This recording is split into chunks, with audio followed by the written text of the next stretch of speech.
Welcome to the Sport Showcase event on Harper TV. I'm Don Morrison. We're at Fallston High School on a beautiful night for lacrosse. My partner Pat Pollard. Pat, Fallston 3-0, North Harper 3-1, arch rivals.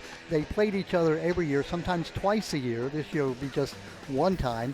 Fallston is a team that has won 3 state titles in the last 5 years, and the other 2 years they were the state finalists, got eliminated in the final game. When you think about Fallston, with 29 county titles, 10 state titles, this is, as you mentioned, the Alabama of high school lacrosse. Yeah, I mean, we've been playing high school lacrosse in Harford County for a little less than 50 years, and maybe 48 years, and Fallston's won 29 county titles of those. I would say that they're a Harford County powerhouse, and they're as dominant now as they've ever been. Patrick Mull, the coach of the Fallston Cougars, played here back in the early 2000s. He is their all-time leader in assists, all-time leader in points. That means going all the way back to 1975 and coming forward to 2026. Went to St. Mary's, did the same thing there. As you mentioned off air, Pat, the coaching staff that Fallston has is like a who's who of lacrosse talent in this county. Well, I mean, to have a high school coaching staff with Pat Mull, who, born and bred, came up through the Fallston Rec program, Fallston High School's all-time leading scorer, 4-year starter at St. Mary's College of Maryland, All-American there, and has come back to be, probably when he retires, the most decorated high school coach of all time in Harford County. Then he's got Doug Sheritz, in the Boys Latin Hall of Fame. Played on those great Towson teams, the team that went to the national championship in '91. Zach Esser, a little bit younger, but Zach played here, another homegrown. Played at Fallston High School and was an All-American at UMBC. So you just don't see high school staffs with that kind of talent on there, and that's so they got talent on the field. But it is a powerhouse staff for Fallston High School. And Patrick Mull, talk about what he has done. When he first got out of college, there wasn't a job for him. He went to Aberdeen, and he took over their program, which had been in the doldrums for years, took them to the winningest season they've ever had in 2018, won the Susquehanna Division. When the job opened up here at Fallston, he came back home. He is the athletic director. He teaches social studies, and he coaches this lacrosse team. I mean, Patrick Mull is just a guy to be admired. Well, it's you can't just say, well, he wins at Fallston because they got talent, because he won at Aberdeen, which not many people have ever won lacrosse at Aberdeen. So he's a guy that he'll beat yours with his, and he'll beat his with yours. So.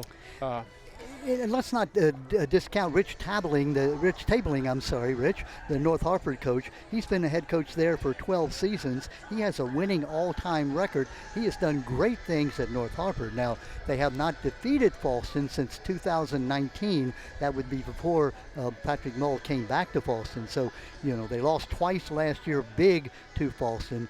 They're in different divisions now. You may be aware that they have a new setup in Harford County where there are 3 divisions in the Outback. And there's the Susquehanna Conowingo, and that is the Cecil County teams. Then there's the Hatem and the Tidings. Now these 2 teams are in separate divisions, meaning that they could meet again if both end up being champions in their particular division. So, for North Harford, this is their one chance to come here to Fallston and demonstrate, sort of get rid of some of those boogeymen that they've had on their shoulders about Fallston having dominated them since 2019. Well, absolutely. And like you said, Coach Tabling's been around for a long time.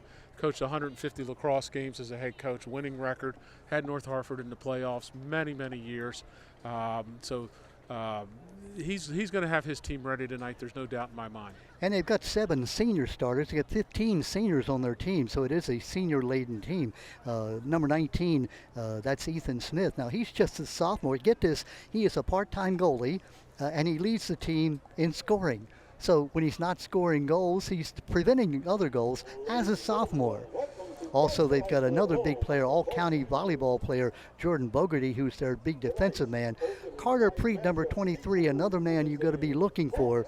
He has got 8 turnovers, and you know how big that is in lacrosse. If you can get turnovers, you convert, offense or defense to offense. That's what you're looking for. Yeah, takeaways, very important. Turn it around. Carter Preet, second team All-County last year, 4-year starter. So it gives a coach a lot of confidence to have the defense anchored by a guy like him. And then you look at Falston and their big man, Cooper Savell, number 22, a senior, two-time captain. He was a captain as a junior, captain now as a senior, all-county first team last year. 10 calls, turnovers, 12 ground balls picked up. So you look around 22 in that defensive end, he's going to be a man dominating. And then on offense, Caleb Canatella, 6 goals, 5 assists, four-year player headed for Frostburg next year. And Patrick Molesta, number 4, another young man to look for. He's got 9 goals on the year.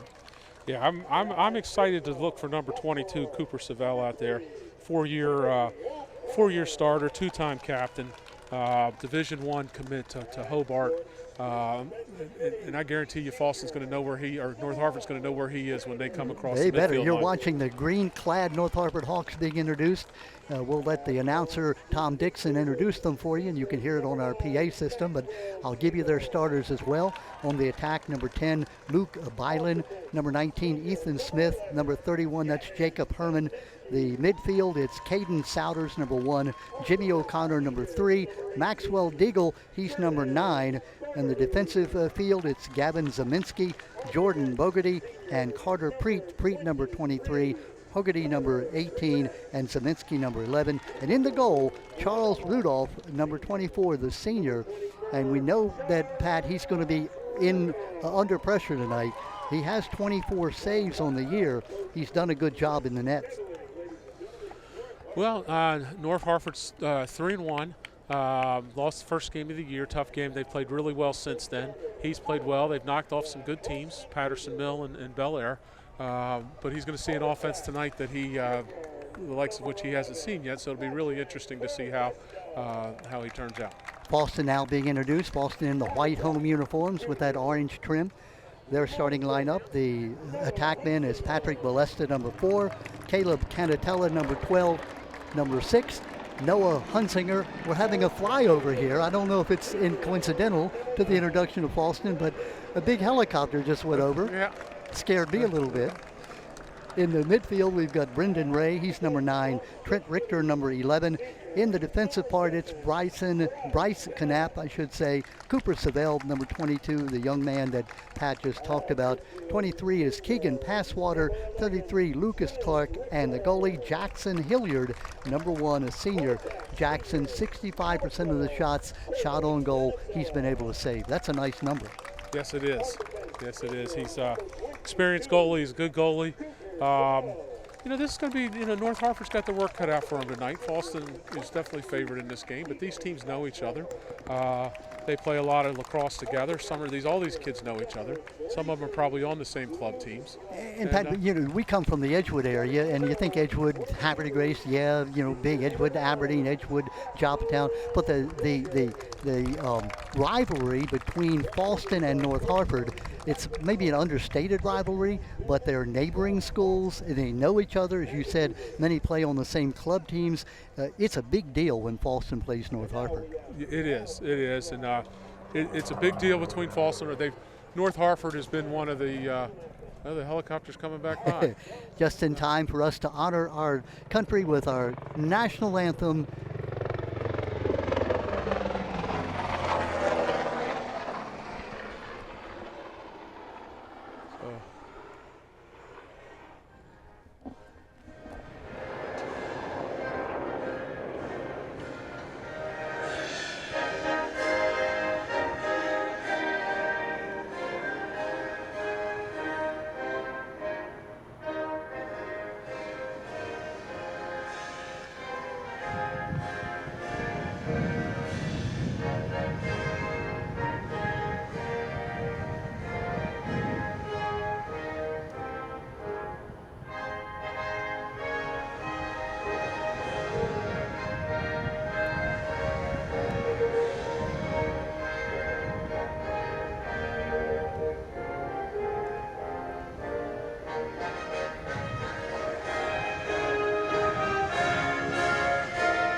Pat Pollard, I'm still not sure whether that helicopter flyover was part of the deal, but it certainly was impressive. Well, he made 2 passes. It was fun to watch.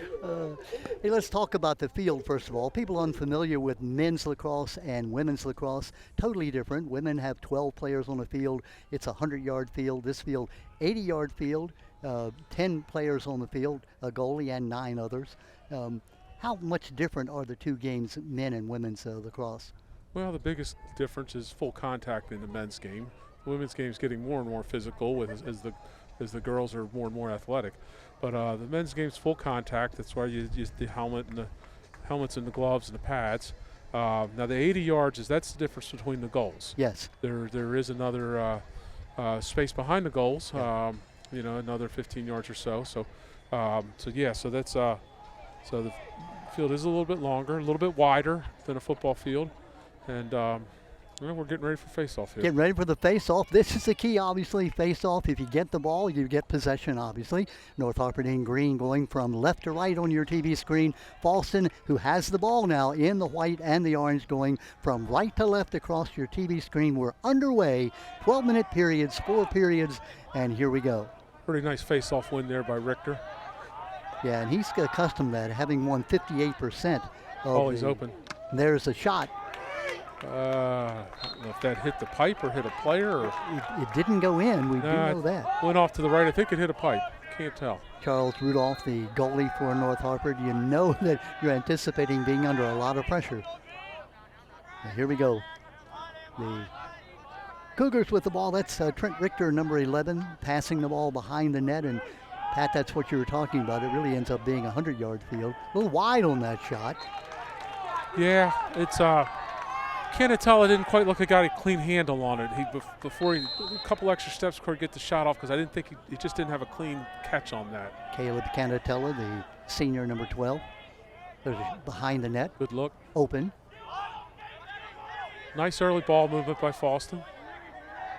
Pat Frank Mazzanotti, our friend who's here tonight, and we may get a chance to talk to him, a little high, talks about this game being a lot like basketball, pick and roll, those kind of things, some of the similar kind of capacities. A lot of the movements the same, the ball movement, the cuts, same concepts. Taking the ball behind the net. Oh, great pass, great shot, great stop by Rudolph. Yep, behind, try to go with the B2B. Nice save by the goalie. Here comes North Hartford with the ground ball. Good job by the Hawks. They got numbers. Oh, nice save. Long shot, no good. And here comes Falston with the ball.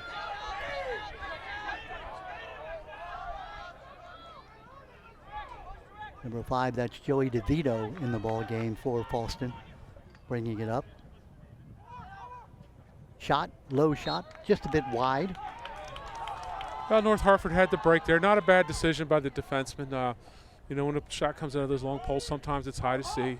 It just needs to change the elevation a little bit. I like to see those guys shoot from high to low. It makes it a little tougher for the goalie. The 7 o'clock, it's a little bit, the lights have not yet taken effect. Good job by Rudolph. So it's the time of night, if you're a baseball player, you can't see the ball being thrown. And in lacrosse, you really can't see it either. Canatella with a nice inside roll there, just missed the shot. Canatella by himself behind the crease, looking for the pass. Ball knocked down, recovered by North Hartford. It looks like Jordan Bogarty, number 18, with the ball. Christian Grammer, number 8, into the game. Speaking of Coach Mazzanotti, that's his grandson. So great genes out there for Falston, but it looked like he just fell down. Those of us who know well Frank Mazzanotti, 3-time state champion coach at Edgewood. Yes. Edgewood High School Hall of Fame. Hartford County School Hall of Fame. All-American at Towson in the mid-'70s. I see him sitting down there with his former teammate and All-American Squatty Nelson. A lot of celebrities in the house tonight. They are, and a lot of people coming to see Frank. Frank, who lives in South Carolina now. We don't get to see him as often as we would like. Good to see him back. Following the exploits of his grandson. Here's a shot high and wide. Well, Rudolph has done a nice job, but I think, Pat, you mentioned it. It looks like Falston may be a little anxious. Their shots are going a little wide. Yeah, they're just they're getting shots. They're just not putting a lot of pressure on him. These shots need to get on goal. Explain how. Let's wait till this play is completed. Oh, there we go. There's Nice the play. shot. There's the goal. Let's see, was that number 8? Was that It was Grandin? Balesta with the goal. Balesta, yeah. Yeah, and Brendan Ray with the assist. Patrick Balesta with the goal. Here you'll see the replay. Watch this great pass, Pat. A wide open, good job there by Balesta. Yeah, just snuck in there behind on the crease, and great look by Ray, Brendan Ray there. So the first goal is Ray to Balesta. That comes at 8:55. It is a 1-0 lead now for the Fallston Cougars. Talking about before that goal that they play behind the net. The ball went out of bounds. Fallston threw it out of bounds. How did they get the ball back? Closest to the on a shot, closest to the ball when it goes out on the shot. It's a concept that maybe people who don't follow the game really can't understand. If I shoot the ball out of bounds, it should go to the other team. But if I'm closer to it when it goes out, it's my ball. Yep. That's why you'll see them hustle behind the crease when that ball is shot. Here the Hawks looking to try to tie this game down 1-0, approaching the 8-minute mark of the first period.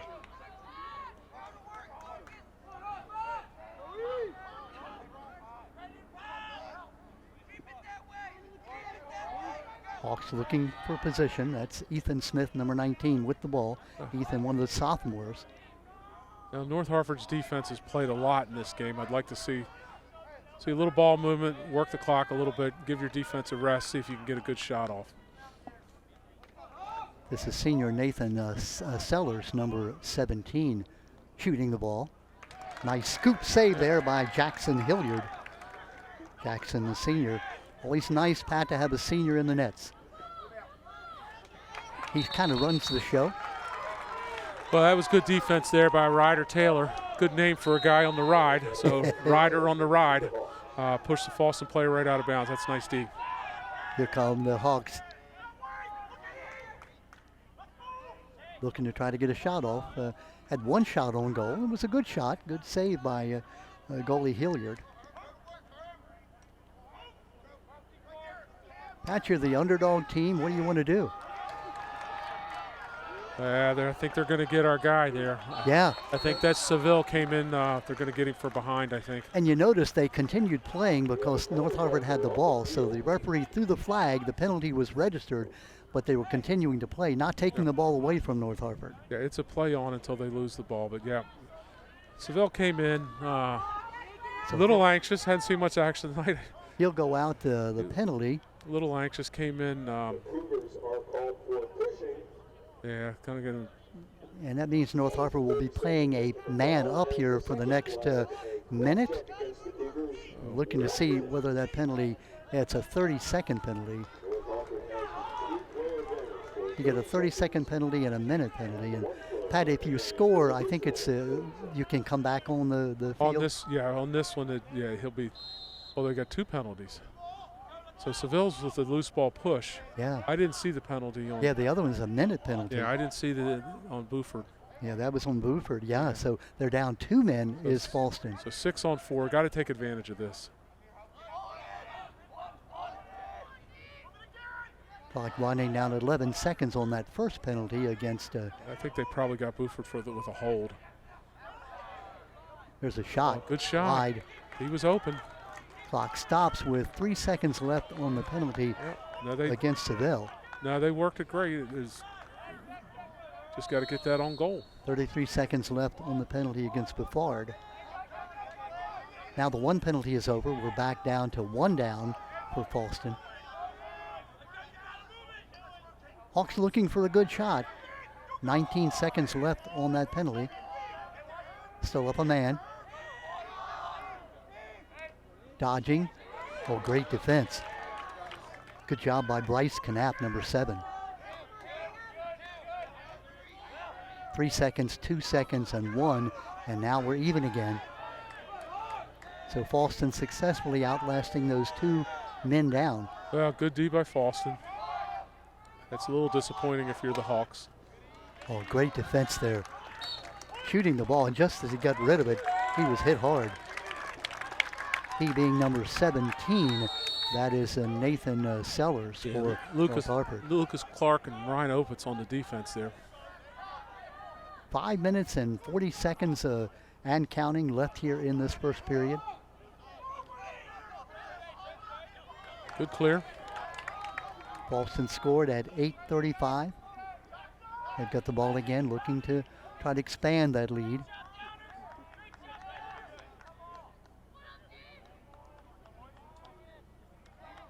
You can go all the way back to the end line. That's about, what, another 20 yards? 15. Here come the Hawks.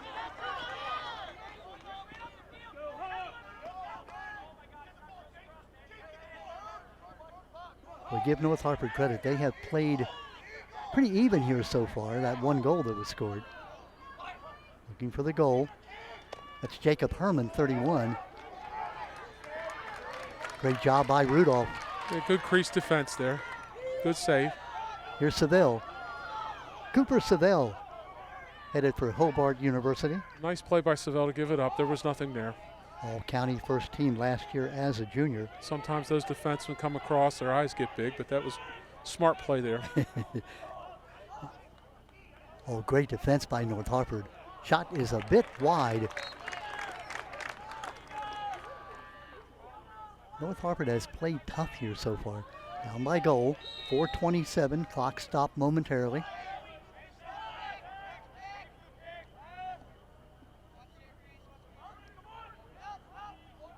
Trent Richter with the ball.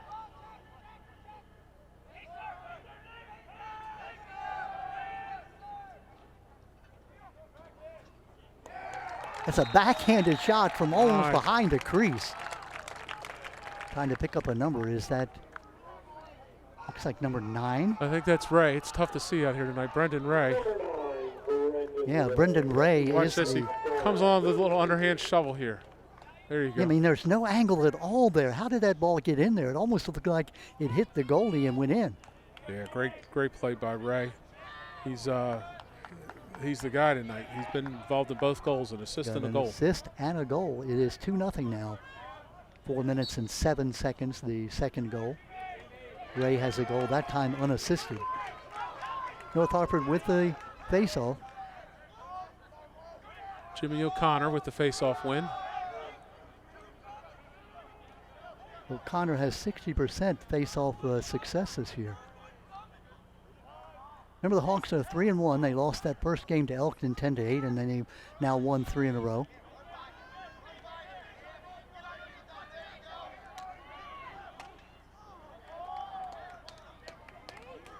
That Cougar defense is just stifling, Pat. They've been pretty good tonight. Good save. Great save by Hilliard. Kind of handcuffed him there right at the waist level. Those are sometimes the toughest ones. There we go. That is quite a stick by Seville. Seville with the trail check. Yeah. On the help defense. Yeah, as long as you hit the stick, you're okay. Left a yard sale out there. Pat, I just noticed there's a full moon out tonight. I'm sure our camera folks will get a shot of that. I don't know if that's an omen or not. We've had a helicopter fly over and a full moon. And there you see it. Oh, another pipe shot. Flag down. Let's see what the flag is about. Like maybe interference is what he called. Tom Dixon will tell us all about it. Slash. I don't think it was on the shot. Didn't see that at all. It must have been on the passer after the pass. So it was against North Hartford. So against North Hartford, yep. Yeah, the Hawks will be playing a man down for the next minute. Boston already up by 2-0, looking to try to expand the lead. Low shot. The natural light is at that level with the sun going down and the lights haven't kicked in yet, that it's difficult to see the numbers on these guys tonight. We were watching the Orioles play over the weekend. That 4 o'clock start when the shadows are there. In baseball, that is just a killer for a batter. Here in this twilight, that's when it's difficult to see the lacrosse ball. A little bit smaller than a baseball, hard rubber. I've been hit by it a few times, as I'm sure, Pat, you have as well. No fun. Shot, good save. Picked up, another good save. May have been a little bit high that time. Balesta with the first shot, number 4. Patrick Balesta, a junior, 9 goals on the year for Fallston. Fallston beat North Hartford twice last year. Good save there. Great save by the goalie, Rudolph, who has played an outstanding game. He has been under pressure, as you can believe he would be. Hawks lost twice, as we said, last year to Fallston, 17-3 and 15-3. Looking for their first win against Fallston since 2019. That's a controversy over on this side. Wow. I think the players thought that was out of bounds on North Hartford. And almost a free run and almost a goal. Well, Fallston wasn't quite ready. They thought it was their ball. Yeah, Luke Bylin came up with the ball and made it run at the goal. Coach Maul did not agree with the ref on the call. Yeah, he probably had a word or two like, I believe you made a mistake. I think that's how Patrick would have said it. Politely let him know that he thought he missed the call.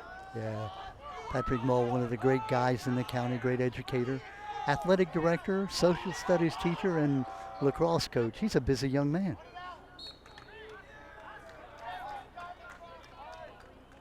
I'm a little partial to social studies teachers. That was my profession for many years in the county.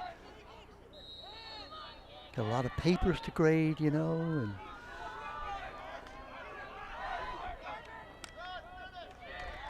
athletic director in itself is a full-time job, and then you put on top of that a full-time teacher, classroom teacher, and oh yeah, add on to that athletic director. Yeah, usually the athletic directors are just full-time at that.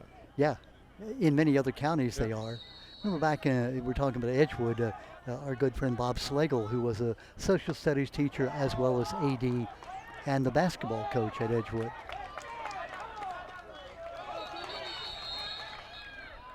Brady Green, who's the athletic director at North Hartford, used to be the lacrosse coach back in the day. North Hartford with the timeout. 50.4 seconds, as you see, left in this first period, 2-0. Pat, what have you seen so far? What's the difference in the game?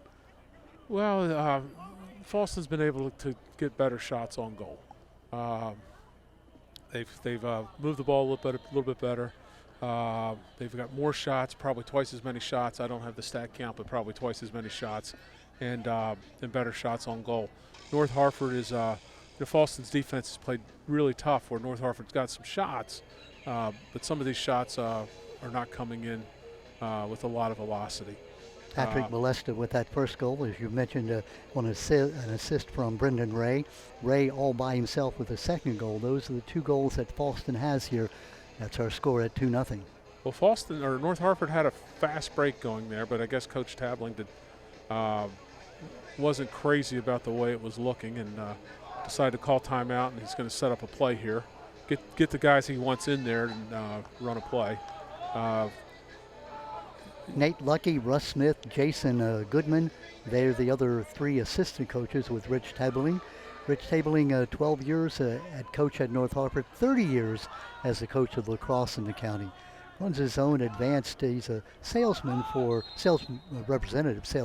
I should say, for Advanced Polymer Company.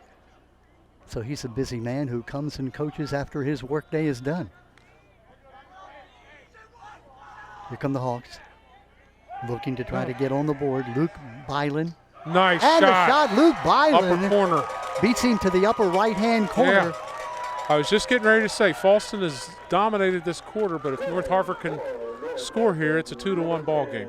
And it is just that, 2-1, as Bylin, here you'll get to see Here comes Bylin. You see, it gets around to the top, so the hands free. See how he gets his hand, and perfect placement on the shot. That upper left-hand corner, I don't think the goalie Hilliard had a chance at all. That's perfect placement right up in the corner.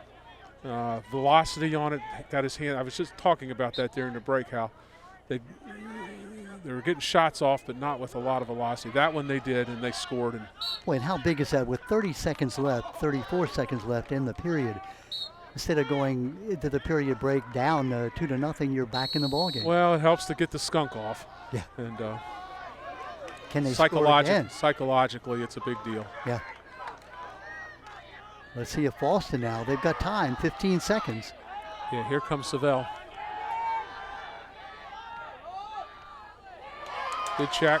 Nice takeaway by North Hartford. Good save coming out and saving the ball as the clock winds down 2-1, and that is the end of the first period of play, 2-1. All right, we got a ball game. We do. Luke Byland, number 10, the senior, 5 goals and 2 assists on the year. He's now got his 6th goal of the year. How big is that goal, Pat? Oh, it's huge. Even though it only goes from 2-0 to 2-1, just psychologically for the North Hartford players to have that momentum coming out of the quarter. It's like anything else, any other sport, basketball or baseball, getting that first hit or getting that first bucket to drop. And they did have a fair amount of shots, and now they've broken the seal and give them a lot more confidence here. Pat, we just had a shot of the people sitting in the orange and brown seats. I'm not sure how you get those seats. They're ideal. They're kind of like what they call those Adirondack chairs over on our right-hand side.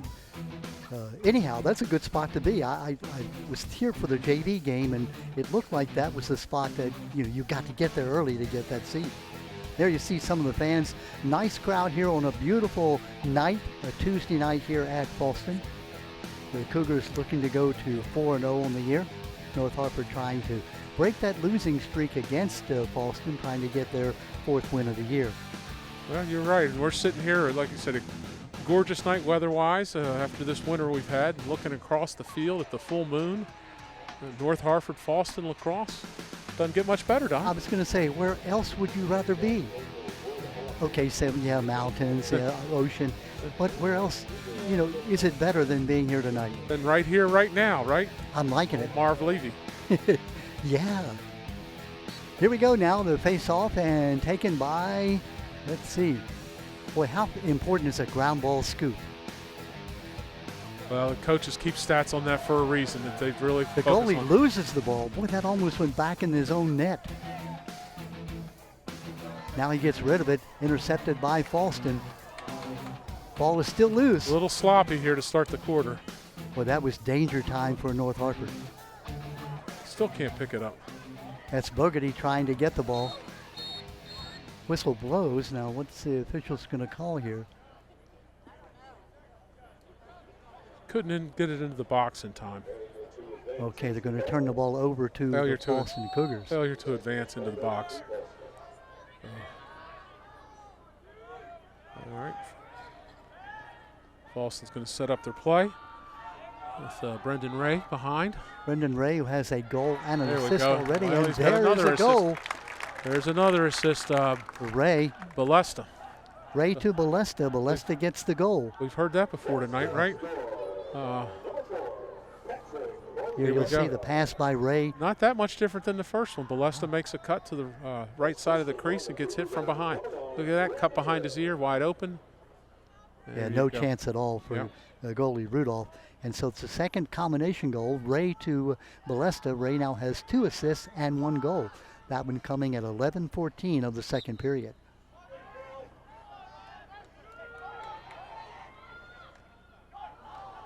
Hits.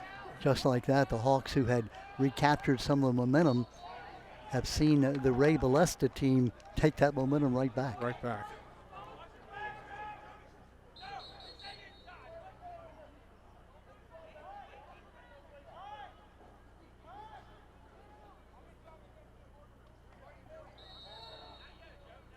Boston putting the ball in play.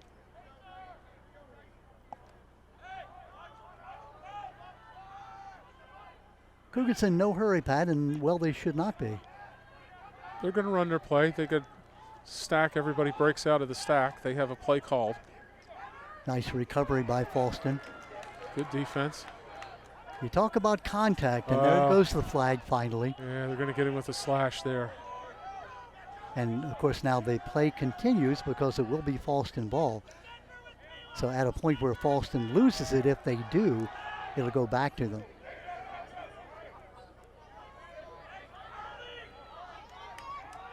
Cougars.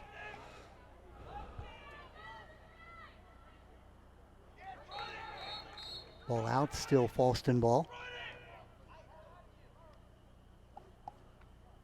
Flag down on the Another call against North Hartford. This is going to be a holding call. Just 30 seconds. 30 seconds is the call against North Hartford. Looks like they got Gavin Zeniski for that 30-second foul. Austin's going to give everybody a touch here, whip it back around, and get into their play. 20 seconds on the penalty. Down to 14. Oh, they had it set up. Drop Still the ball. time, 10 seconds left on the penalty. Open, shot, wide. Penalty clock stops at 6 seconds, so 6 seconds left on the penalty. Boston, the one man up. Put it in Balesta's hands behind the goal. 4 seconds. Passing, shot. Nice save by the goalie, Rudolph. Good job by North Hartford to kill the penalty. Yep, penalty is now over and the sides are even.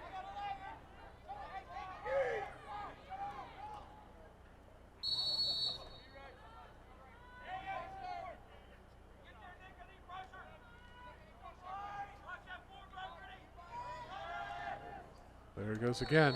Is that the Ray Balesta combination again? I think it was a Grammer on that one. I'm not sure. It looked like number 9, Ray, was involved. Ray was on the assist. You'll be able to see it here. I think he hits Christian Grammer here. Number 9 is Ray. And the goal is scored by 6, I'm sorry. You can't tell the 6. Noah Hunsinger. Sorry about that, Noah. Noah Hunsinger gets the goal. Hunsinger from Ray. Hard to tell the 6 from the 8 tonight. Yeah, and my eyes are not as good as they once were. Well, that's 3 out of 4 goals they've scored on that backside cut down to the crease. That goal at 9:24, and now it goes to 4-1. Ray with his 3rd assist of the night, 2 to Balesta, this last one to Hunsinger. We're in an important part in the game here for North Hartford. It could get out of hand quickly. They haven't controlled the ball the whole quarter, and they got another Flag penalty down. coming. Let's see what that's going to be about. Yeah. Looks like it's going to go against North Hartford, if you can judge by body language. Yeah. Push. Cross check. Cross check. Looked like they were going to be able to clear the ball, but then the referee throws the flag. Yeah, this and, is they need to.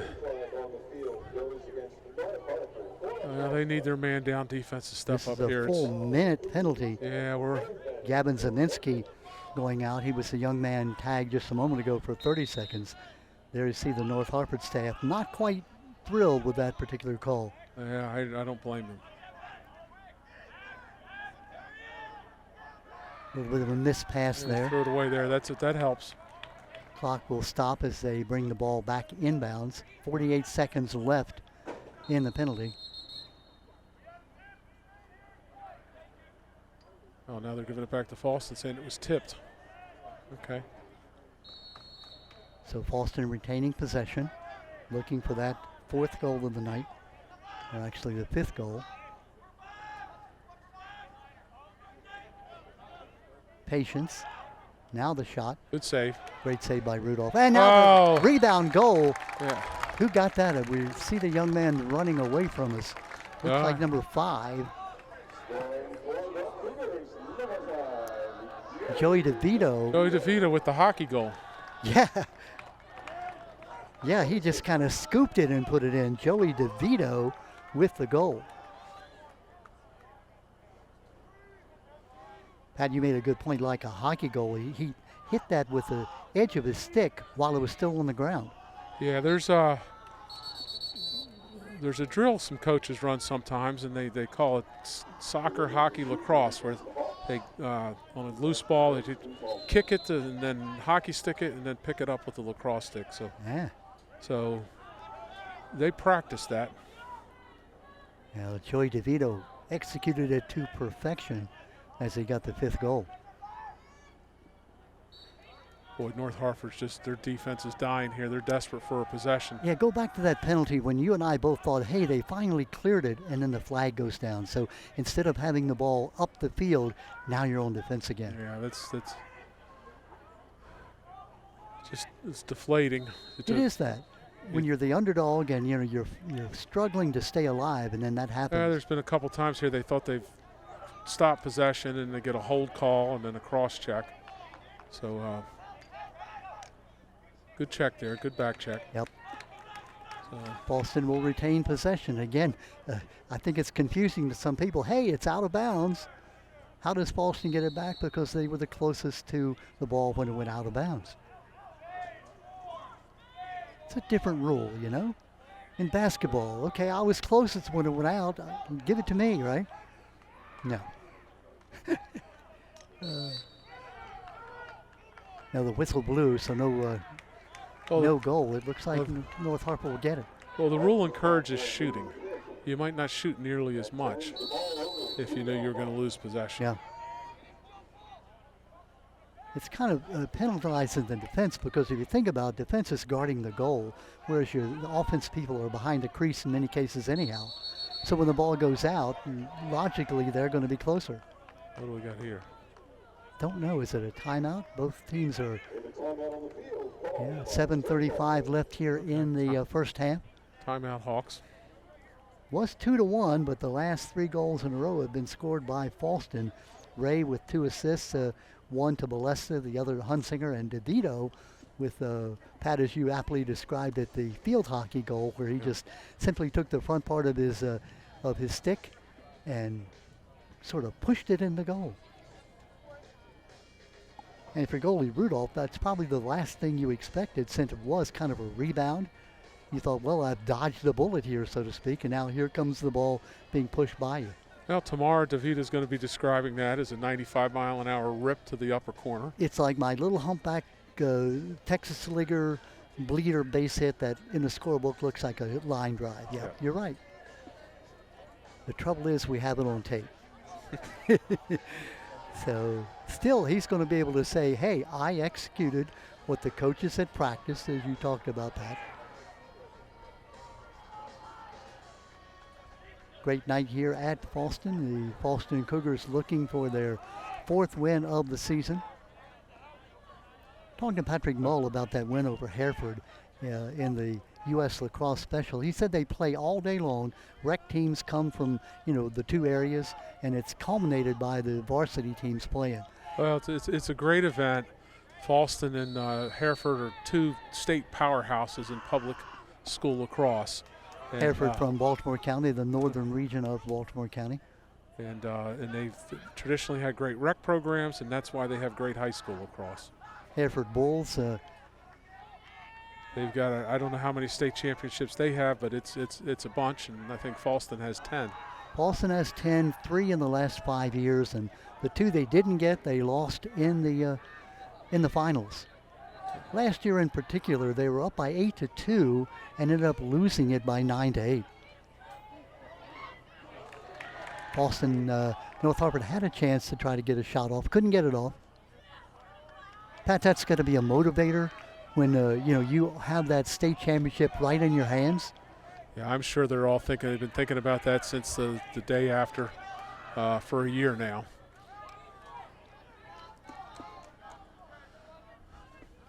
Good clear there by Knapp.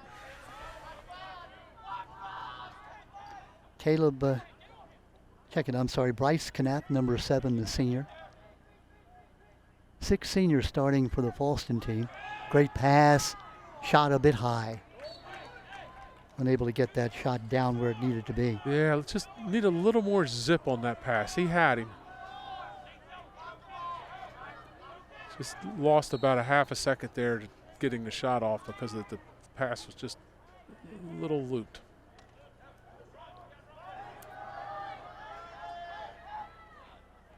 Good take there. You know you're going to get clobbered when you come across the middle. It's like a wide receiver. Oh, you're going to get hit. You're going to get hit, so just go ahead and shoot the ball, because I'm going to hit it anyhow. I might as well try to get a goal out of it. 6:04 left, as you see, in this second period.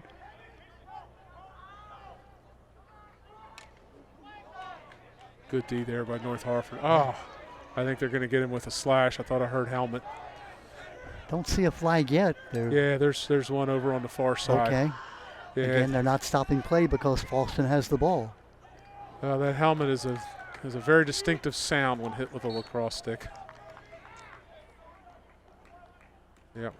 Back in the old days where they didn't use helmets, going back to the beginning of. You're going to go way back. Yeah.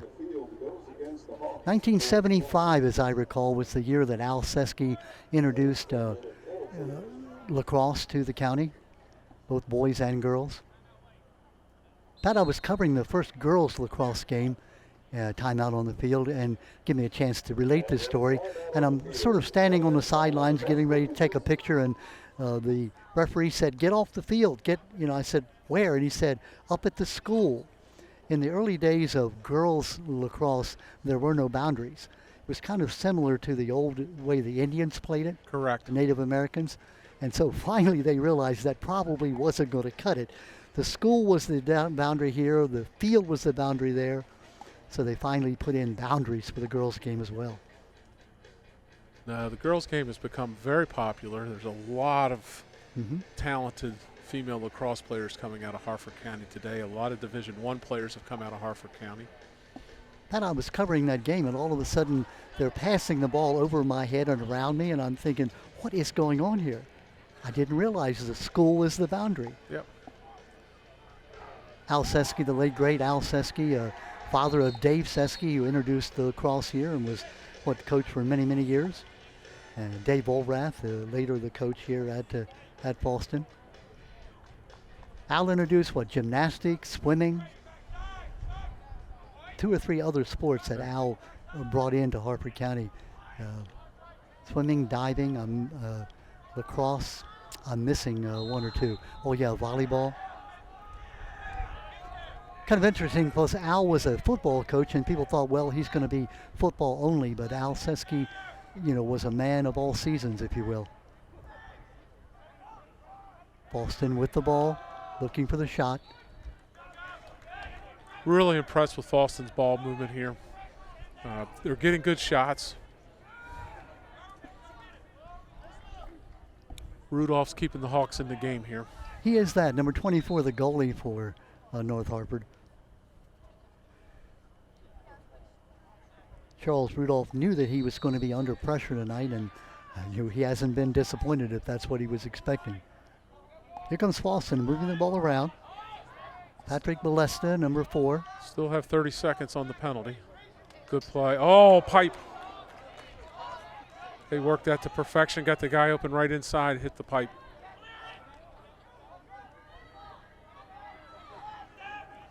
So that was Canatello. I'm sure he's frustrated with himself. There we go. There's the goal. Well, that's a one-timer. That assist, I don't think they even had the ball long enough to get it in the net.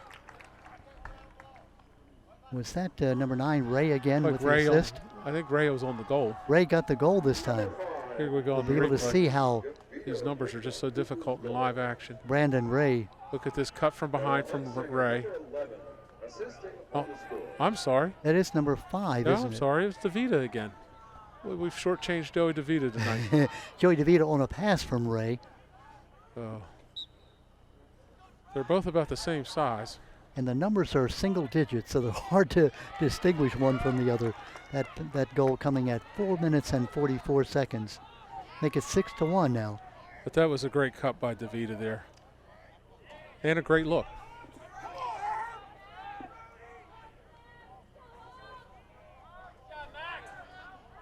North Hartford would love to be able to get a goal to stop this momentum.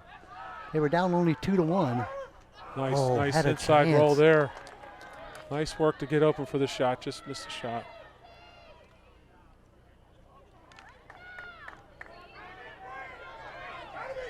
And Falston comes away with it. That's Seville. Yep. Cooper Seville, the 2-time captain of this team. Captain is a junior and a senior, still has the ball. Oh, too easy.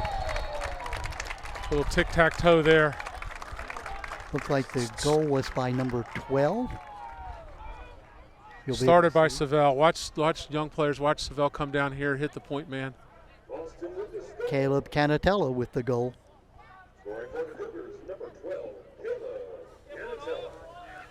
That goal coming at 3 minutes and 58 seconds. They ran that fast break to perfection. 7-1. And Ray, you mentioned it. Ray, I called you your dad's name, Pat. Yeah. This is a danger time for North Hartford. Right now, the momentum is all shifted to Falston. Yeah. They need a goal desperately here. Hunsinger on that assist, by the way, on that fast break, but it was that was perfectly executed, just how you'd run it in practice. And we're going to get another penalty on North Hartford here. Yeah, sometimes the frustration comes out and you're not able to do what you want to do. Well, they mishandled the pass there, and you're right, that was frustration. A little mad at himself, I think. 5 goals in a row since it was 2-1. Yeah, and then now we have a full minute here. Yeah. Penalty going against North Hartford's Cooper Jennifer. Pardon me, I have the wrong team against Ethan Smith. Ethan Smith, yeah.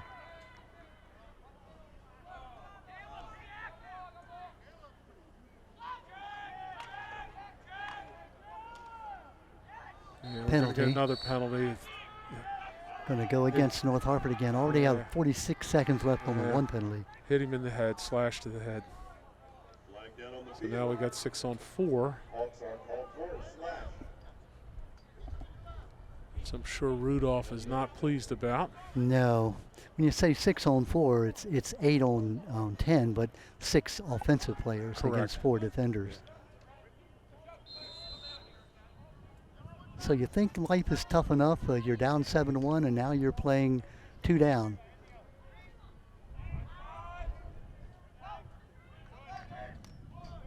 There we go. Winding up and getting the goal. Number 12, that's Canatella. It's tough to stretch out. You can't. You just, when you're on the defense, one of 4 guys, you just can't stretch out there. So you see a little penetration here. Boom. Canatella. Yep.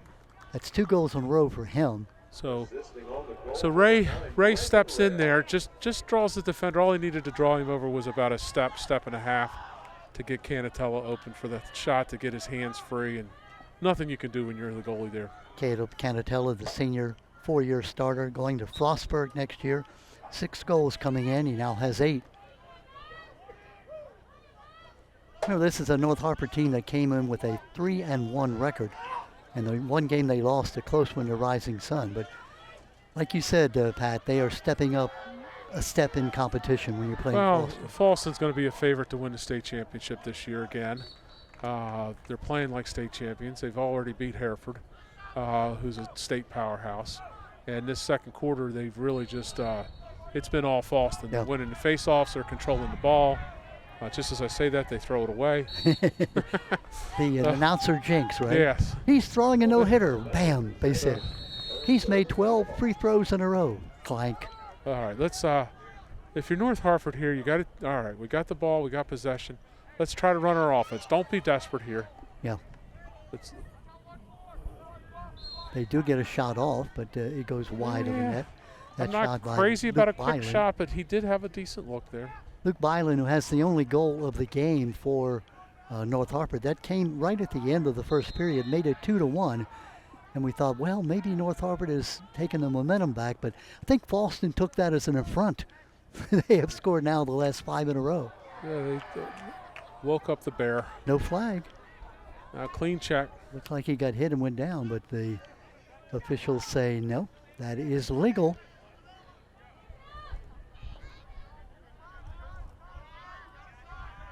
Good job by goalie Jackson Hilliard to bring the defense out to him. Timeout Falston. Timeout Falston with 1:54 left in the half, leading by 8-1. As we mentioned, it was 2-1. Falston has scored the last 6 goals in a row. Well, Coach Mall here, under 2 minutes, he's got possession. He's got, wants to make sure he finishes his half with the right shot. Wants to go in up 9-1 and not 8-2. Yeah. We were doing a girls' lacrosse game last week, and the team that was down by 2 goals had the ball right at the end of the half, a chance to score, turned it over. The other team got the ball, went down and scored, and made it a 3-goal difference at half rather than a 1-goal difference. That was Bel Air against Harper Tech. Harper Tech, the team that eventually won the game, ended up scoring the last 5 goals in a row, won something like 13-4. So momentum in this game, Pat, in just about any game is important, but in lacrosse, maybe more than others. Well, with the way the face-off works, in most sports you score, the other team gets the ball. It's make it take it in lacrosse if you can win the face-off, because I think they've won every face-off this half, or this quarter. Yeah. After being pretty even in the first quarter. So they've had possession and they've controlled possession. You could probably hear and see on your screen the Falston players just whooping it up over there, and what they're trying to do is say, hey, we're not done yet. We need to finish strong in this half, maybe even come up with, Pat, as you said, that 9th goal.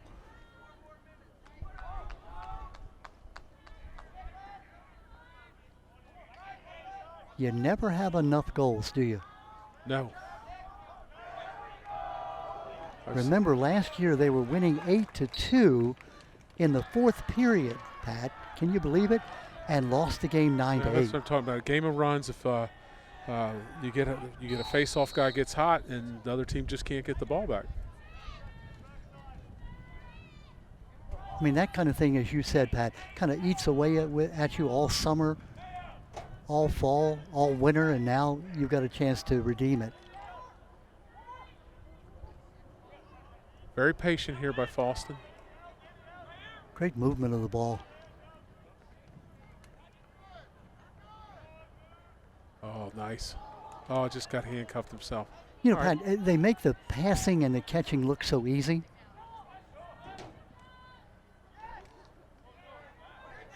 Saved by, good job by Rudolph. Intercepted by Falston. Got 40 seconds.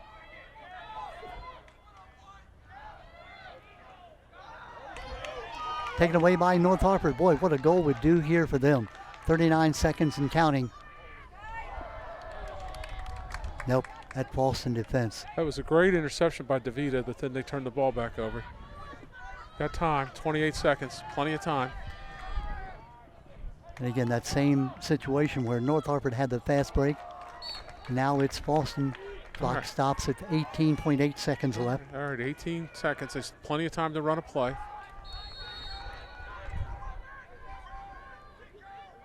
Don't have to run. Oh, Almost intercepted. And now the goal is scored. Unable to corral that ground ball. Falston comes up with a loose ball and does score that 9th goal. that's a tough one on the goalie. Ball's down on the ground, and And that's Trent Richter with the goal. Richter just was able to loses the ball, but finds it on the ground, picks it up, shoots right away. Good play. Just unfortunate that ball was lying there on the ground, and you know it could have been anybody's ball, but Falston alertly, Richter able to come up with it and get the score. Yeah, everything's bouncing their way now. So 9-1. There's a face-off win, but they got 5 seconds. Get a shot. 2 seconds.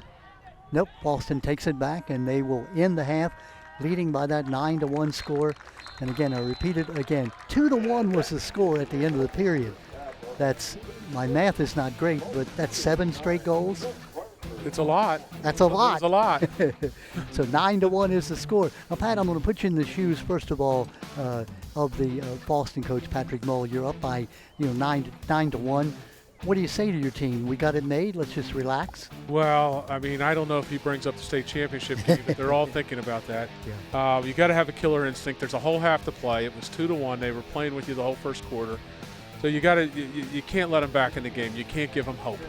You're Rich Tabling. What do you say to your team? You're down 9-1. They scored 7 straight goals. All right, guys, we were playing with them. We played with them for a whole quarter. There's not an 8-point goal. We got to get it one at a time. Just like Connecticut was down 19 the other day in the basketball game. They ended up winning that game, didn't they? Let's play hard. Let's play tough. Let's get one goal at a time, and let's see where we are at the end of the quarter. Well, let's take a break here at halftime. It is a 9-1 lead for the Falston Cougars. Don't you go away. We'll be back with the second half in just a minute. Well, we're back with you at Falston High School, where the Falston Cougars, as expected, if you look at their record and look at their pedigree, do have a 9-1 lead here at halftime. Balesta with 2 goals, DeVito with 2, Canatella with 2, Richter with 1, Ray with 1, and Hunsiger with 1. 2 assists by Ray. There you see our full moon here tonight, obscured a little bit by the clouds. My partner, Pat Pollard, off talking with my former partner years ago, Frank Mazzanotti, the Hall of Famer, who is here tonight watching his grandson play. We're hoping to get Frank to come up and say hey to his old Harford County compatriots. There you see the Cougar. One of the great signs here at Falston as they go into the field. The players kind of rub the head of that Cougar, and that gives them luck. The Falston Cougars, and across the way, the press box, Dave Wren and Tom Dixon. Dave, our good friend, who's here at every game, volunteering and doing a great job. And Tom Dixon, who I said, don't do such a great job as an announcer, because they'll expect you to sort of take over my job. So, but he's done his usual great job. So it is 9-1, the 9-1 lead by the Falston Cougars. We mentioned they were up by 1-0 and 2-0, but then it was 2-1, and it looked like for all the world that the North Harford Hawks were going to be able to come back and get even in the ball game. But Falston just turned it on. Pat, thanks for coming back. Our good friend Frank was down there. Did you convince him to come up and talk to us? He's down there with his family. He said, I'd like to come up and talk, but tell Donnie I don't feel like climbing the bleachers. I'm too old. Oh. But he did say hello. Oh, good. And good. and he's not just his family. I think I mentioned earlier in the broadcast, his old teammate from those great Towson teams of the mid-'70s, Squatty Nelson, I think, is down there with him. Wow. And, yeah, so it's Frank, who was the coach at Edgewood for many years, won 3 state titles, and then was an official in the Harford County public school system and in transportation and a lot of other things. He set up a lot of the magnet programs that you're familiar with in Harford County. Retired with his great wife, Renee, and they went down to South Carolina in the Clemson area, and good to see him back. His grandson, Christian Grammer, here, that he's watching him play as well. About a dozen of his former players from those great Edgewood State Championship teams from the mid-'80s stopped by tonight, surprised him. He got a big kick out of that. I bet the tears were coming to Frank's eyes. Frank is a tough guy, but Frank is an emotional young man as well. Yes. So hold there on North Harford. So we've seen this a little bit here, just like a replay of the second quarter. Yeah. Falston on the extra man. And we are underway with Falston going from right to left in those white uniforms. North Harford in the green and the white with the gold helmets defending the goal to the left. Well, you're right. It seemed like, I think Falston had, 1 penalty against them, and North Harford must have had 7 or 8 or 9. Yeah. And there's another goal. Boy, winding up all by himself and shooting it. Canatella with his 3rd goal of the game, 11-24. Yeah, so right where they started in the second half. Yeah, it's time and space here. Look how open he is. Full extension. Step, 2 big steps. Yeah, I mean, Charles Rudolph, just give him, no blame at all, because there's no way in the world he could have stopped that ball. That guy has full extension and 2 steps. You're not going to stop that. So 10-1 now our score, 11-23. All right, North Harford with the face-off win. Let's go. Let's have a possession here. Pride is very important. There are 7 seniors starting on this North Harford team, 15 seniors altogether. You know that they don't want to go out, without showing some fight, and that's what they're going to do. Yeah, senior-laden team. They've got pride. They're going to play hard here. But again, we mentioned that disaster for the Falston Cougars, having won, 2 straight titles, looking for a 3rd straight title. Up 8-2, ended up losing that game in the finals last year, so they certainly are motivated. Good shot there, probably the best shot that North Harford has had, all night, saved by the goalie Hilliard. Savelle with the ball. Whoo! He wanted that one. Good save. Those goalies will tell you that the shots from those long poles are the hardest Hardest ones to save because it's just a different angle. Oh, Nice great save coming save. on the Buck How in side. the world did Hilliard save that ball right at his feet? That So- looked like a goal for sure, Pat. Back-to-back great saves on both ends.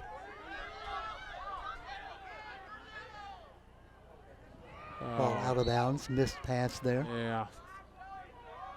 We talked about Cooper Seville. This young man, a two-time captain, as a junior when he was an all-county first-teamer, headed for Hobart University, 12 ground balls, 10 calls, turnovers. You're looking for the heart and soul of this Falston team. Look no further than number 22. And Pat, you don't get a lot of the credit for goals being scored when you're playing that defense, but as you know, defense wins ball games. Well, he's big, he's strong, he's physical, he's got a good stick, and he runs well. So that's why Hobart's interested in the young man. North Hartford, we give them credit. They've come out here in the second half. They've had 2 good shots on goal.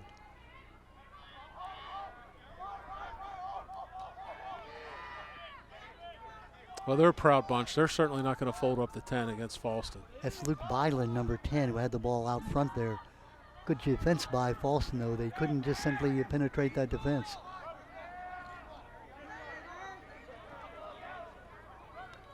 Quite honestly, it looks like North Hartford has had the ball in an offensive possession.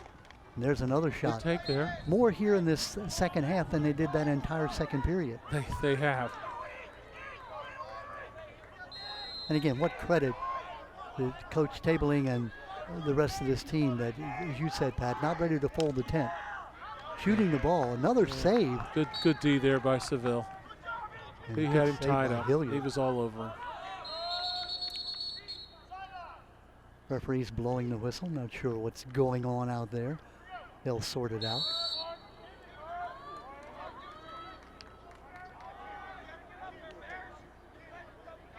Falston scoring all 7 of the second period goals to go up 9-1 at the half. Picked up a goal here in this third period. Shot. Another save by goalie Hilliard. Good shot again by Byland. Byland has the only goal for North Hartford. That came with 34 seconds left in the first period. Well, North Hartford's having a nice possession here. They are. Got about 4 or 5 shots here, moving the ball. Nice There's take. a goal from behind the crease, coming and making the goal. Trying to get a number there. Looks like it's number 31. Number 31. And that is, that's Jacob Hellman. For North Hartford. Hellman, the junior, getting the goal. Yeah, nice take there. Hellman had 11 goals coming in. Scores that goal with 8-12.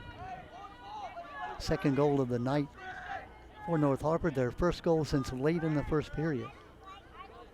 Pat, that was impressive. Yeah. No, that was just turn the speed on coming from behind. There's the ground ball pickup. Scooped by North Hartford. Maxwell Digger. I'm sorry, Maxwell Deagle. Excuse me, Maxwell. Herman on that goal for the young players. Sometimes they turn to shoot a little too soon. We got to take that one more step to greatness to get the angle, and that's what he did there. That was a textbook take. Very well done. Deagle headed to Frostburg next year to play lacrosse and study. We often say going to college to play lacrosse. Well, that's sort of a sidelight, we hope. But give the Hawks all the credit in the world. They have come out here and played hard in this second half. I mean, you're not going to come back normally from a 9-1 deficit. Nice ride there by Ray. It's good to see you. Young attackman, you want to get on the field, ride on the clears, and that's what Ray did, calls the turnover to get the possession back. Brendan Ray, who has 2 assists and a goal. Brendan, one of the captains, all county last year, headed for Lebanon Valley College.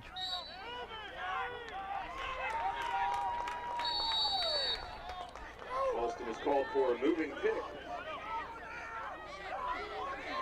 North Hartford player running into his own man. Another good Finally ride. goes down. Richter on that ride, number 11. Caden draws the- Souders.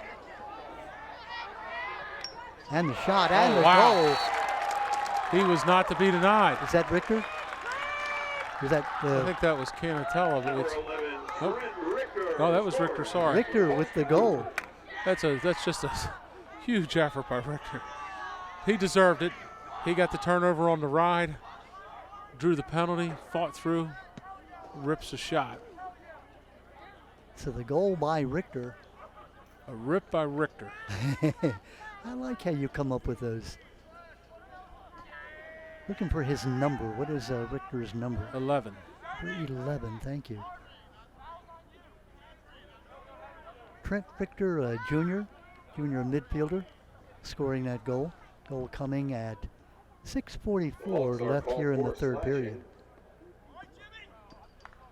So they're That is 1 minute penalty. so the penalty stays. Even with the goal, the penalty's not being wiped off here. He's calling a personal foul. So it'll be 3-on-2 on the face-off. Penalty again against North Hartford. Oh, that's a cardinal error. You got 3-on-2 on the face-off, and Falston jumps. Don't want to do that. Turns the ball over to So it North is a Hartford. minute-long penalty. So Falston will be up a man here for the next 50 seconds. And now it looks like Falston may be called. Let's see what We the have a penalty timeout will on be. the field Nope, it's a called by timeout. North Hartford got the timeout before the good timeout call by It Coach was that. Chaplin.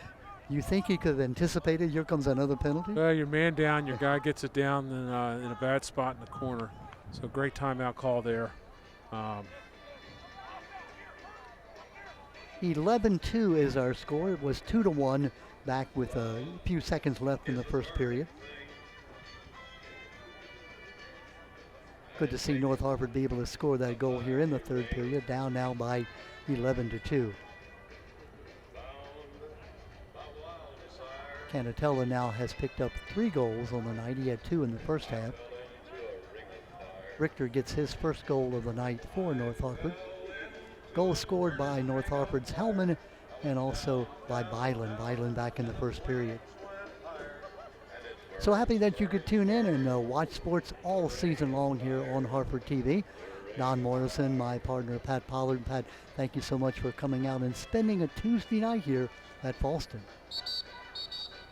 Well, it's a lovely Tuesday night for high school lacrosse in Harford County.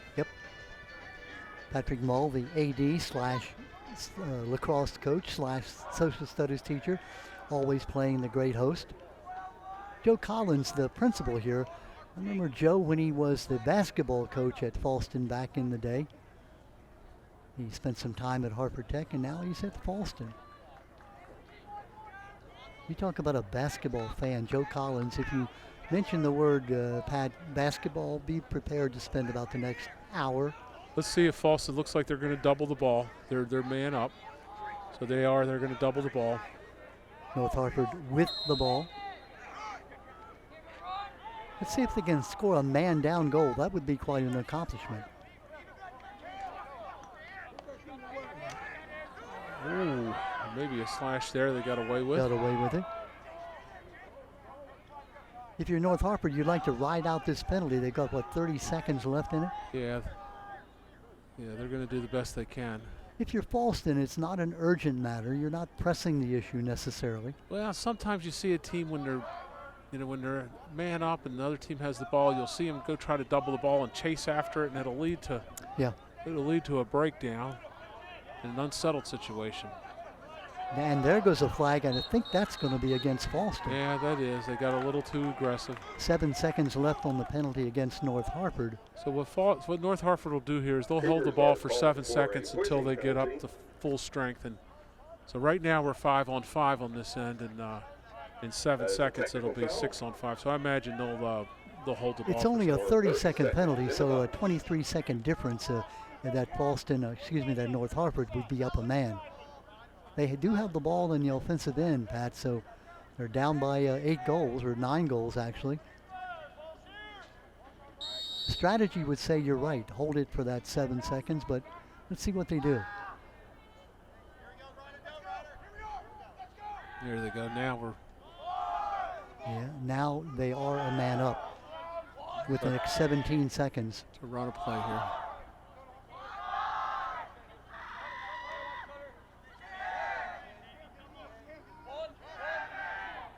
Five seconds left in the penalty. Very patient here. Yeah, no urgency at all. Now we're even. Here's a shot. Good shot, just good off ball. save. Yep. Nice save. I tell you what, Hilliard has not had a lot of opportunities to make saves, but he's done well. Yeah, he's played well tonight. That was a good save there. That was up high, near post. He was an honorable mention All-County last year, was Hilliard. 65% of the shots on goal he has saved. There's another save. Jackson Hilliard. We mentioned that Boston became a school in 1978. They have won 29 county titles, 21 region crowns, and 10 state championships. Again, great defense. Boy, North Hartford has been the aggressor here in this third period. They have. Much different than the second quarter. Here comes Boston. Not a lot to show for it, but Winding up and shooting from about the 25-yard line. looked like Lucas Clark there. Lucas said, 33. hey, I want to get in on this action. Heck yeah. Lucas Clark, one of the captains. Honorable mention All-County last year, a senior on the team. Pat, you and I can remember back to our senior years. That weren't that long ago. And, boy, you want to go out on a high note. If you're North Hartford, 15 seniors. Well, they're having a tough night tonight, but And if you're game's Falston, not over yet. if you're Falston, you want to redeem what happened last year in the playoffs. Here Well- comes North Hartford with a breakaway. Fakes the shot. Now the Cougars are able to recover.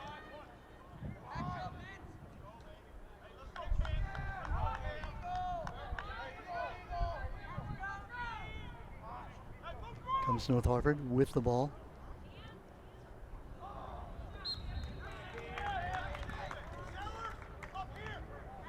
Cameron Benish, number 22, or number 14, excuse me, with the ball.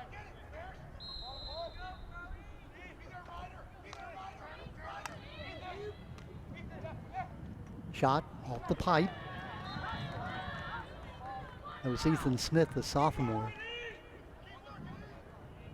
Pat, we were mentioning Ethan Smith also plays goalie. He's got 10 saves this year, and he's got 13 goals. That's pretty good. Saving on one end, not at the same time, Pat.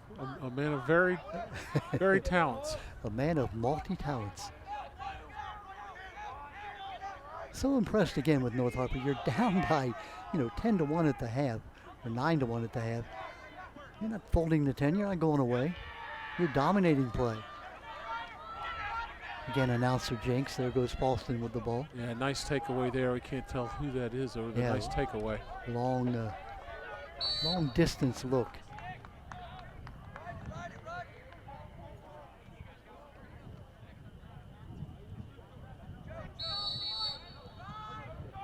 Still can't see a number, Pat, on that defenseman who took the ball away.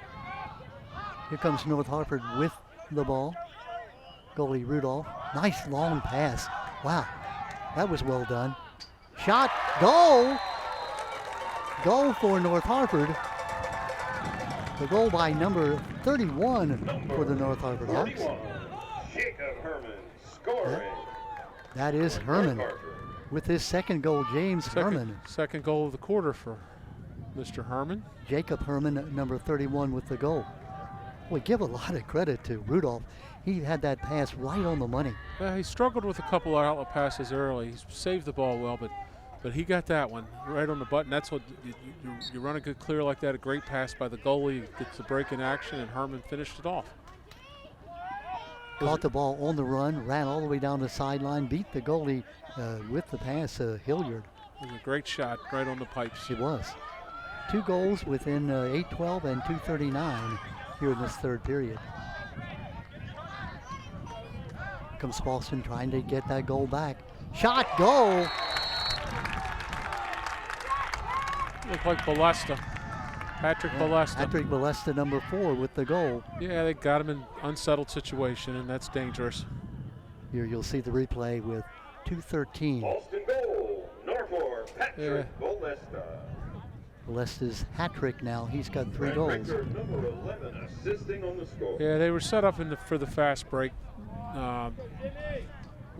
One high, 2 low. Balesta did the right thing, hits the point man, and if you're covered, you send it down. If you're not, you take the shot. He took the shot, goal. And again, that face-off. Another good shot by Balesta. Again, lacrosse being one of the sports, in basketball in the old days, they had a jump ball after every goal.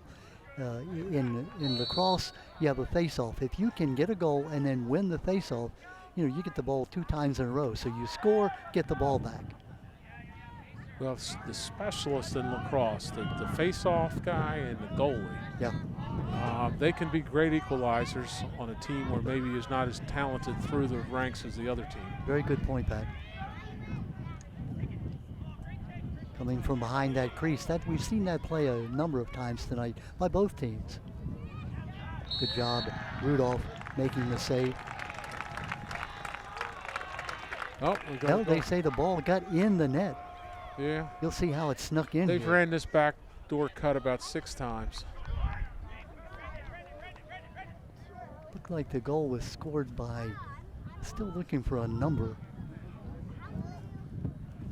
I'm going to ask if the booth can do that replay again. I'm not sure if they can. Hunsinger on the goal. You think Hunsinger? Yeah, I think it was Hunsinger, number 6 on the goal.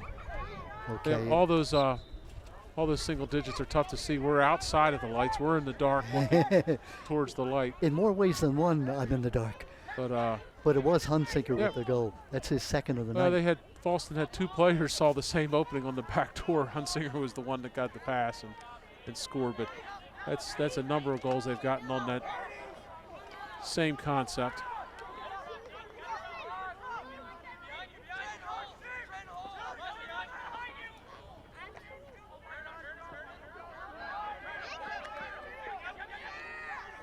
I'm very impressed with Falston, the way their attackmen ride. We're in a 13-3 game, and their attackmen are out there riding like they're down 2. Here come the Hawks. 45 seconds left in this period. Well, you're right, still playing hard.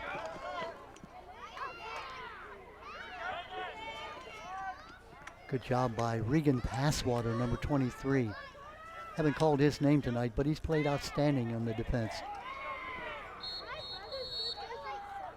Whistle blows. Cougars are called for failure to advance. Failure to advance. Hawks with a chance to score here. 22 seconds and counting left in this period. Great defense, great takeaway. Yeah, Lucas Clark with that check. They are just relentless, are the Cougars. 7 seconds, whistle blows. Falston ball. Ball is failure to advance against the Hawks. Nobody can get the ball in the box here. That just a bit wide. Balesta trying for his 4th goal. Clock stops at 0.7 seconds left in the period. Enough time to score, Pat? I don't think so. We'll see. One pass. Nope, you were absolutely right. That will put the score at 13-3. It was 9-1 at the end of the half. Hawks are able to score 2 goals, so if you look at it, they were outscored, 4-2 here in the 3rd period. And I think how coaches like to look at it that way. Let's play, period by period. Let's try to equalize if we can. We can't, Pat, as you said earlier, you can't erase 9 goals. You can't score, 9 goals in one shot. Well, North Hartford played much more competitive lacrosse in that quarter. They played 2 quarters of competitive lacrosse and one where they just couldn't get the ball and keep the ball. And that's been the difference in this game. That second quarter where it was they're 2-1, down in the first period. They're 4-2 down in the 3rd period. So, you're talking about a 6-3 game. Yeah. But then you take away those 7 goals that Falston scored in that second period. Yeah, I think it was 7-1 in that period. Yeah, actually 7-0. They scored their goal. North Hartford did. Oh, that's right. They had at two the end there. of the first period. Yeah, so that's a difference in the game. Yep. Like I say, first and third period, and much better ball handling, much better running their offense, and so they got something to build on here. They do, and their 3 wins and 1 loss coming in are the Hawks. They're going to play opposition not quite as, let's say, strong as Falston during the year. So they've got a lot to build upon with all those seniors, knowing that this is their swan song. Pat, this is a do or die now. They don't have another tomorrow, so they're going to play hard the rest of the year. And the great thing is they theoretically could meet Falston again in the playoffs if they're able to win their division. You're probably saying, what are you talking about, Don?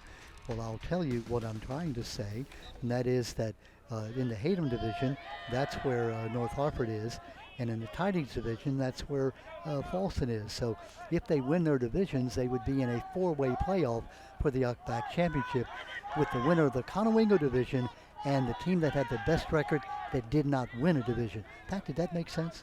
They've made it complicated. I'll just wait till they tell me who's playing where. And there's a Nice goal shot from the there. outside. Lefty shot. Looked like Canatella. Canatella with Good ball placement. Looked like it was low on the pipe. that's 4 goals for Canatella.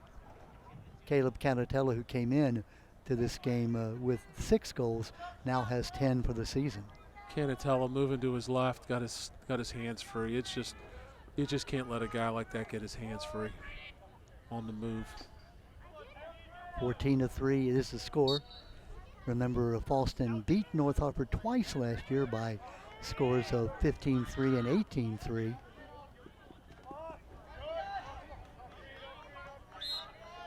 Losing the ball, taken by Falston. Landis' face-offs were pretty even in the first quarter. Since then, Landis has really dominated for the Cougars. Caleb Canatella, the young man with 4 goals tonight. Number 12 passes the ball.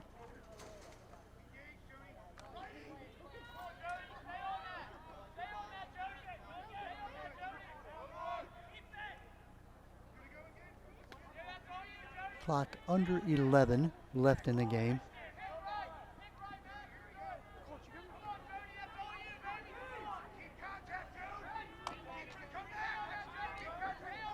Falston battling. Rudolph with the save. Pat, if you're a young player, you get in the ball game, this is a time you get to open your coach's eyes. If you're North Hartford or Falston, that I want to have some playing time. Absolutely. That was Savell. Savell said, "Hey, I want to get on this scoring opportunity as well." You got there, hustle, prove you can play. Yeah. Not a shot. They're going to call that a pass. Hawks ball. Looked like a shot to me, didn't it? Oh, good taken interception. away. Intercepted. Oh, Great job by Rudolph. Boy, what an interception that was. Taking the ball right away. Rudolph was able to make the save. looked like Grammer is in on attack. Yeah, Christian Grammer, number 8. That's the grandson of the great Frank Mazzanotti. Frank coming back from South Carolina, his retirement digs. But understand, Pat, that Frank is working down there for Clemson University. Well, he's I'm not sure he's at Clemson anymore, but he's still coaching lacrosse down there. Just helping out at a local high school. Yeah. I think the Clemson folks had him come in and give a talk. Canatella, can you imagine Frank Mazzanotti being asked to give a pep talk? Yeah. You've been for some of those talks, Pat. 1 or 2. Oh, great save. Great save. There's nice ball movement by the Hawks, and even a better save by Hilliard. Yeah, Jackson Hilliard with the save. Went down low between the legs. Wasn't going to let it go through the 5-hole that time.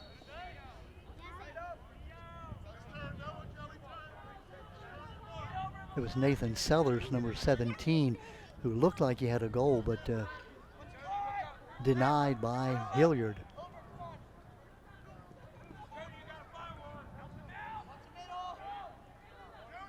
Pat, we talked about that passing, and folks who have not played the game, looks so easy to pass the ball correctly and to catch it. Very, very difficult. A lot of practice, a lot of time. You and I grew up as baseball players, and you know, I've tried once or twice to try to catch the ball and throw it. Yeah, it ain't easy. Much easier to catch it with a glove, put it in your bare hand and throw it.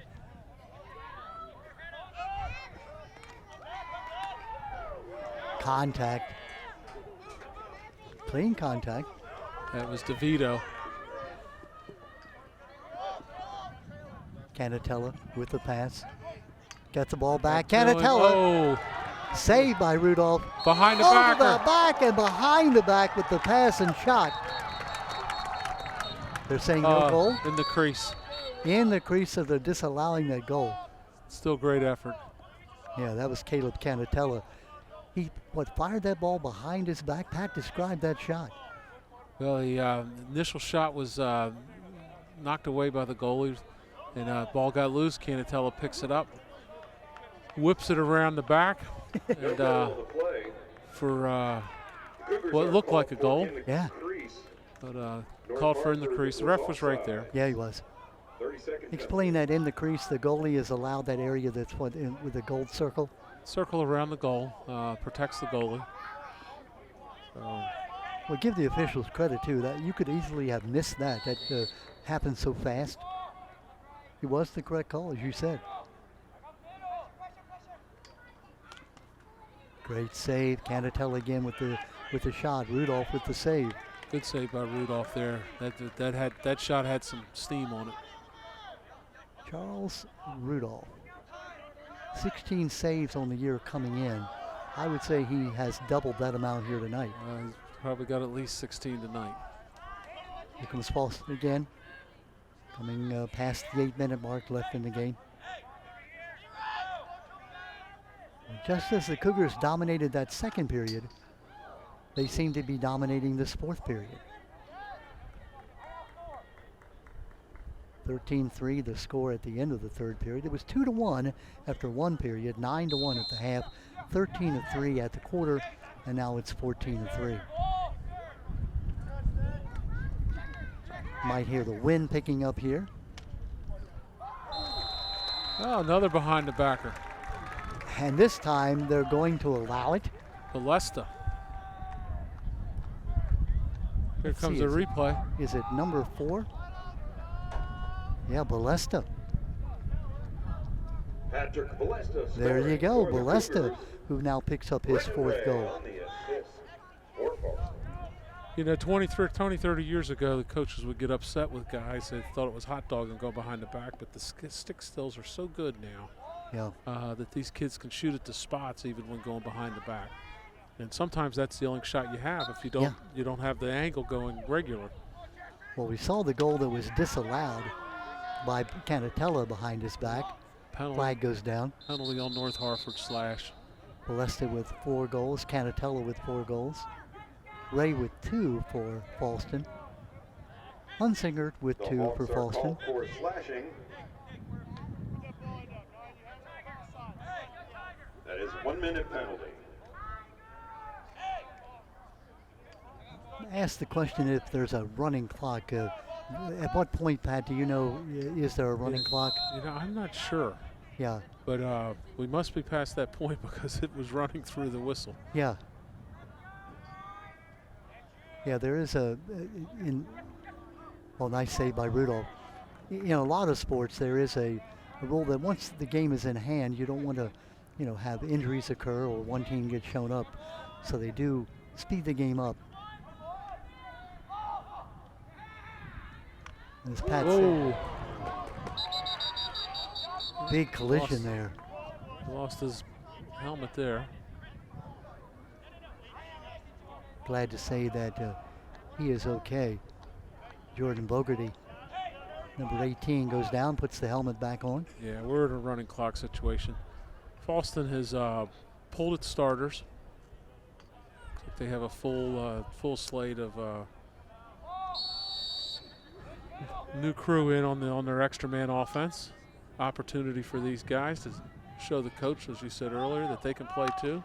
Good shot, good ball movement. Rudolph is still there.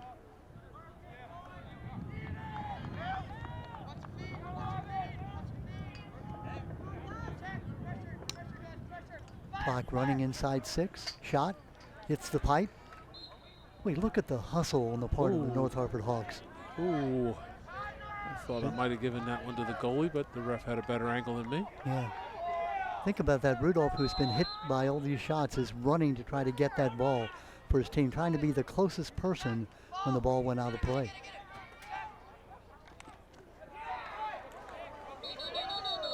A little bit of extracurricular there between 24 and 23.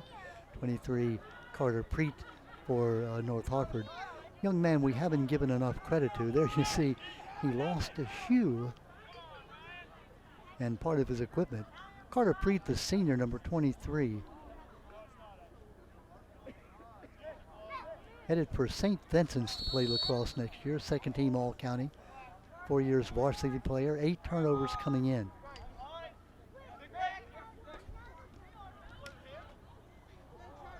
Rudolph with the save, plucks it right out of the air.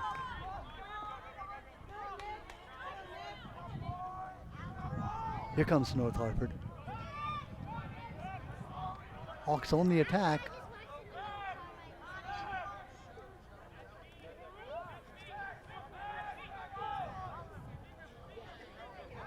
Little shove, and the officials say, Good check. Pushed Yeah. him right out of bounds off the end line. there you go. So Falston gets the ball. At a contact sport, it is a contact sport. They do limit the contact in terms of being, dangerous, but you can put a shoulder down and put it into your opponent. Good in tight save. Austin player down on the field. Ryan Phillips is down.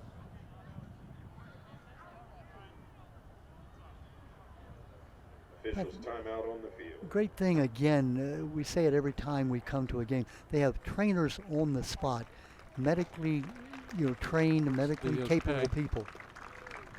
Back in the day when you and I were playing, the coach was the medic. Maybe you got a volunteer doctor to be there for a game. Now Yeah. at every practice and at every game, there is a medical personnel, somebody who is trained to assess the injury and, to render aid. Phillips looks to be okay. Yeah, just walking off the field. I think he might have just got hit in a bad spot the way he was reacting. 3 minutes, 50 seconds. The clock does stop for that injury timeout. It'll start here as soon as the official marks it ready for play. And now we're back underway. Clock is underway. There you see Rudolph in the goal. Young man who has been under pressure the entire night.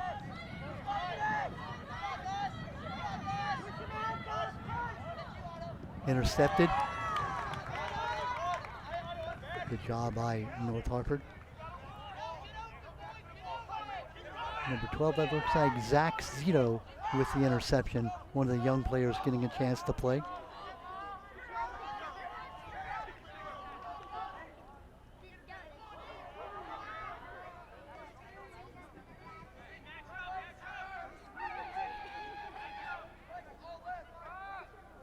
Hawks scored just 3 goals in both games last year. They'd love to make it 4. Open for the shot, and the save by Hilliard. Ah.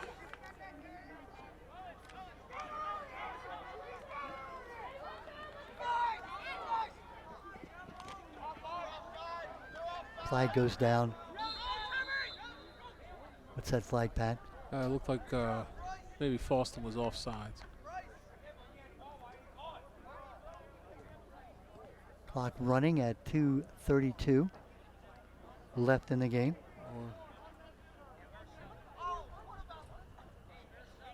Balesta with 4 goals. Canatella with 4 goals for Boston. Correction, the Hawks were offsides.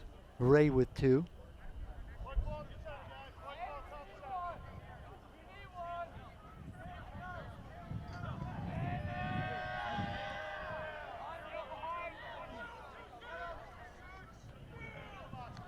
Byland with a goal. Richter with a goal. Hellman with, and Richter with the also 2 goals.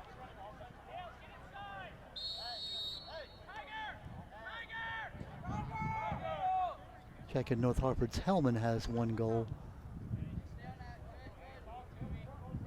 Byland has another goal.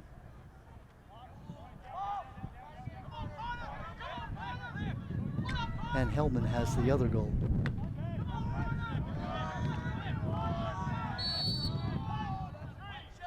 Clock continuing to run inside a minute 30. Holding is called against the Cougars. Possession goes to the Hawks. Shot blocked. Taken away by Falston. Here come the Cougars.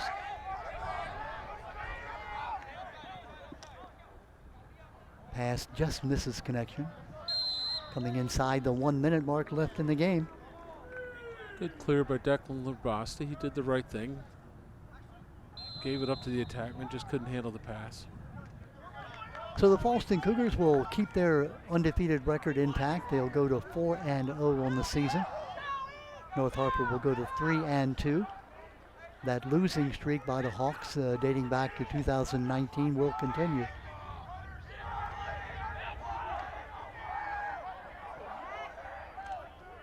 .30 seconds left.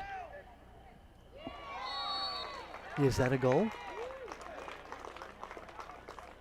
Looks like yes, indeed, it is a goal. Clock still running. That goal coming at 23 seconds. 19, Ethan Smith With a goal for the Hawks. Make it 15-4, and as the clock winds down, 7 seconds, 6 seconds, 5, that will be in and up the final score. So, Pat, if nothing else, the Hawks have beaten last year when they scored just 3 goals per game. That final score 15-4. Balesta with 4 goals, Canatella with 4, and Ray with a goal and 2 assists. 2 goals for DeVito. I am thoroughly impressed, Pat, with the Falston Cougars. Well, the Falston Cougars are coming in off a lot of momentum after beating perennial powerhouse Hereford on Saturday over at the U.S. Lacrosse Center. They look like a team that's poised to compete for another state championship. They're on a mission, and when you play lacrosse for Falston High School, it's state championship or bust. You hate to say it like that, but yep. that's what's on their minds. I guarantee you. Yeah, in the last 5 years, they have won 3 state titles, and they have been defeated in the state final game twice. So, yeah, get to the state finals or nothing. Now, of course, there's a long season to play. There's the UCBAC competition. They certainly want to win that. So they want to win their division, then win the playoff, and then obviously go into the playoffs and get a chance to go for another state title. Pat Pollard, a pleasure having you. Final thoughts on the game? Well, our final thoughts are Coach Mull's got his team in great position. I think they played well in all phases. Face-off, goal play, offensively moved the ball well, cleared well, and they rode really well tonight. Even when they were up big, and some of those attackmen can tend to get lazy at that point. But very impressed with how the Cougars played. North Hartford, that may be the best team they see all year. They got a lot of lacrosse left to play. Their second loss for them, but yep. I think they're going to be fine. I don't think we've seen the last of the North Hartford Hawks this lacrosse season. And Rich Tabling, the coach for North Hartford, he really has a lot of pride to point to, and that is that they did not give up. They're 9-1 down at the half. They come back and play an excellent third period and I don't want to say they played even, but they certainly did compete on a very spirited basis against Falston in that second half. They did. If you take out that second quarter, they played competitive lacrosse. Yep. And take 9 goals away. You can't do it, but if you could, take 9 goals away. And now you're talking about, a 6-4 game rather than a 15-4 game. So that's it from Falston. The Falston Cougars winning by a final score of 15-4. My partner, Pat Pollard, Don Morrison, thanking you for tuning in. Thanks to Patrick Mull, the athletic director and coach here at Falston, and for all the hospitality on the part of the Falston Cougars. Pat Pollard, good night. Be well. And we'll say goodnight also to our buddy Frank Mazzanotti, who came to visit us all the way from South Carolina. Again, a final score 15-4, the Cougars over the Hawks. Good night, everyone.